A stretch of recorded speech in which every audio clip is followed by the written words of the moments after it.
రానున్న రోజుల్లో భారతదేశం క్రీడా రంగంలో ప్రపంచ స్థాయిలో రాణించాలనే లక్ష్యంతో వివిధ కార్యక్రమాలు చేపడుతున్నామని కేంద్ర మంత్రి కిషన్ రెడ్డి అన్నారు. ప్రధాని నరేంద్ర మోదీ క్రీడా రంగానికి విశేష ప్రాధాన్యత ఇస్తున్నారని తెలిపారు. సికింద్రాబాద్ నియోజకవర్గంలో ఏబీబీ ఫౌండేషన్ ఆధ్వర్యంలో నిర్వహిస్తున్న పీఎం సంసద్ ఖేల్ మహోత్సవ్ ప్రారంభోత్సవాన్ని ఎల్బీ స్టేడియంలో నిర్వహించారు. ఒలింపిక్స్, ఏషియన్, కామన్వెల్త్ గేమ్స్ వంటి అంతర్జాతీయ క్రీడల్లో భారతీయ క్రీడాకారులు గణనీయంగా రాణిస్తున్నారని తెలిపారు. క్రీడాకారులకు అవసరమైన శిక్షణ, ఫిట్నెస్ సదుపాయాల కోసం నరేంద్ర మోదీ ప్రభుత్వం అనేక విధాలుగా సౌకర్యాలు కల్పిస్తూ ప్రోత్సహిస్తుందని కిషన్ రెడ్డి తెలిపారు. క్రీడలతో దేశ ఆత్మవిశ్వాసం పెరుగుతుందని తెలంగాణ బీజేపీ చీఫ్ రామచంద్రరావు అన్నారు. భారత్ను క్రీడల పవర్ హౌస్ గా మారుస్తున్నామని తెలిపారు. క్రీడా రంగాల్లో ప్రపంచంలోనే భారత్ ముందుండాలని ఆయన అభిప్రాయపడ్డారు. అన్ని క్రీడల్లో రాణించారు మనకు తెలుసు.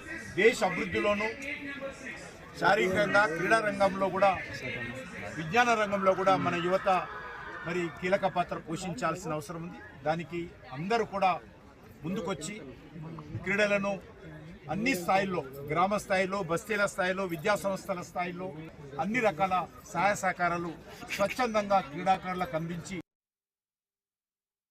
స్పోర్ట్స్ ఫెస్టివల్ లాగానే జరుపుకోవాలి మనం అనేది ప్రతి రంగంలో మన అందరం కూడా భారతదేశం ముందుకు పోతుంది. క్రీడా రంగంలో కూడా మనం ముందుండాలి అని చెప్పేసి క్రీడాకారులని ప్రోత్సహించడానికి ఈ కార్యక్రమం తీసుకోవడం జరిగింది. చాలా సంతోషం.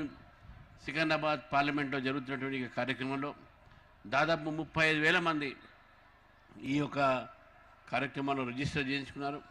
మన అనేక స్పోర్ట్స్ కూడా దీంట్లో ఈరోజు ఉన్నాయి. క్రికెట్, ఫుట్బాల్, రకరకాలైనటువంటి స్పోర్ట్స్ ఈరోజు మన దగ్గర హైదరాబాద్ ఆడేవాళ్ళు ఉన్నారు. బ్యాడ్మింటన్, ఇవన్నీ కూడా ఇక్కడ పార్టిసిపేట్ చేసి మీరందరూ కూడా ఈ యొక్క స్పోర్ట్స్ని యువతలో ముందుగా తీసుకోపోవాల్సిన అవసరం ఉన్నది.